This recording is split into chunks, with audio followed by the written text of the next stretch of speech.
of thousands of Medicare beneficiaries may have to make changes to their healthcare plans over the next year. That's because Medicare Advantage is undergoing a major shakeup.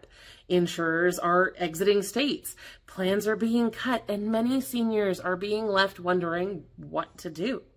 So we're going to take a look at what we know is going on so far.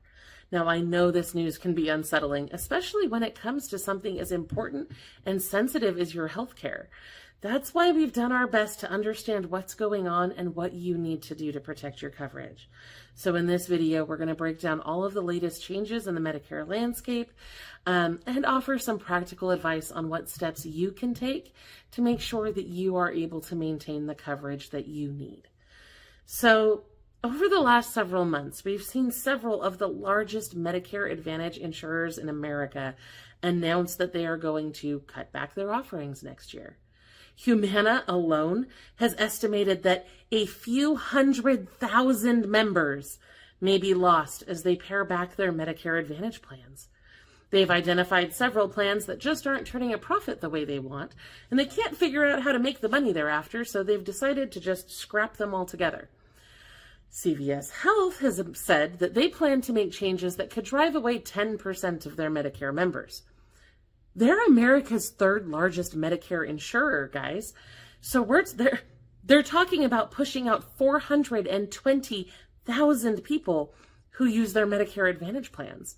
Another 40,000 seniors will be forced to change their Medicare plans because Centene Corp has decided to stop offering coverage in 6 different states. If you're a Centene customer in Alabama, Massachusetts, New Hampshire, New Mexico, Rhode Island, or Vermont, you're likely going to be affected by that. And then, of course, earlier this year, Cigna just completely left the Medicare business altogether and sold all of their plans to Blue Cross Blue Shield. So, and a lot of other smaller insurers, of course, are also making big changes to their plans as well. Now, I know this is a lot to take in, and it's frustrating and it's concerning when you're suddenly faced with major changes that can affect how you access medical care and what doctors you can see. But I want you to know that you still have the power to make informed choices about your coverage. So here's what you need to do. First, you need to review your current plan. You need to know what company is providing your coverage and find out if you're going to be affected by these changes. Now, your annual notice of change should arrive in your mailbox by September 30th. So make sure to keep an eye out for that when it shows up. And when it does show up, you need to read it carefully to see if your plan is changing or being discontinued. And then mark your calendar for open enrollment. This starts on October 15th, and it's your chance to compare plans and find out the ones that meet your needs and budget. Now, I know Medicare plans can be really difficult to understand. Healthcare coverage, those documents can be a nightmare, and they're convoluted and confusing.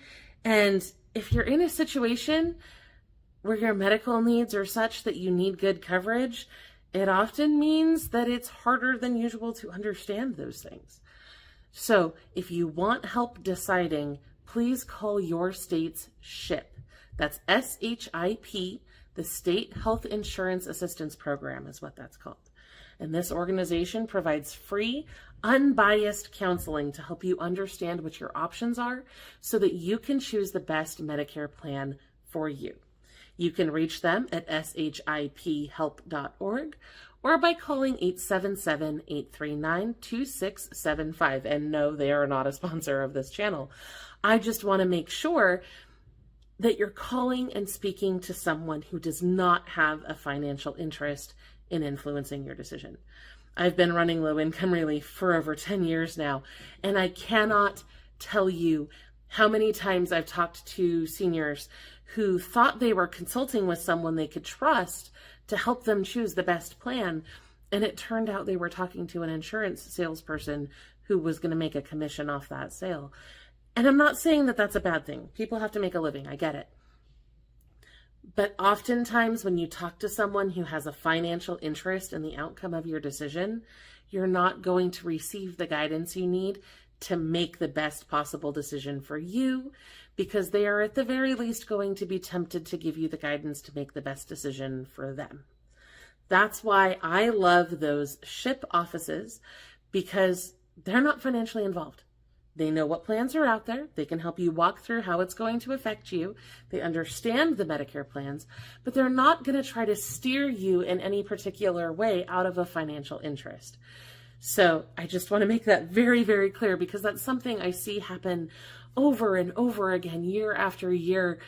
And it just breaks my heart, because I know sometimes that can lead to very difficult situations. So once again, that state ship line was very, very helpful. So now, unfortunately, there is something else that we also need to talk about when it comes to Medicare. As all of these insurers are jumping ship and making big cuts to their plans and major changes, a lot of them are saying that it's because of the money. They say that people are using Medicare more than they expected. Shocker, people need healthcare. And that the government rates just aren't enough, and they're not making enough money and all of this, which, anyway, I'm not gonna give my opinion on that. I just think that's really interesting, because at the same time, we are seeing studies come out that say that the denial rates for Medicare Advantage plans are increasing. People are getting denied more and more often than they used to. Newsweek recently reported that Medicare Advantage plans, their denial rate was around 5% back in 2020, and now it's over 7%, and it's just rising rapidly. And now I know that it can be scary and discouraging to receive a denial letter when you need important medical care. What a lot of people don't know is that you can appeal those denials. A study by KFF found that only 1 in 10 people who received a denial actually appealed that denial in 2022. And that's not very many. We're talking about 10%. But of those that did file a denial, more than 8 in 10 of those appeals resulted in the denial being overturned, so that that person could get what they originally needed. So it's always a good idea to appeal any denials that you receive. The instructions to file that appeal should be included in any denial letter that you receive, but if it's not, call the insurance company. Heck, reach out to legal aid if you need to. But get those denials appealed so that you can get your coverage. Now, that's all the updates that I have for you today. I will be back next week with more ways that you can save money and get free stuff. Have a great week.